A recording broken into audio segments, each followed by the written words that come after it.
وَاللَّيْلِ إِذَا يَغْشَىٰ وَالنَّهَارِ إِذَا تَجَلَّىٰ وَمَا خَلَقَ الذَّكَرَ وَالْأُنثَىٰ إِنَّ سَعْيَكُمْ لَشَتَّىٰ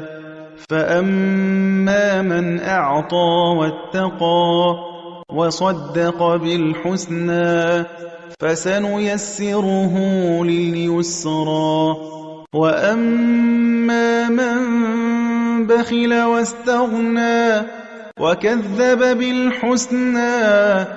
فَسَنُيَسِّرُهُ لِلْعُسْرَىٰ وَمَا يُغْنِي عَنْهُ مَالُهُ إِذَا تَرَدَّىٰ إِنَّ عَلَيْنَا لَلْهُدَىٰ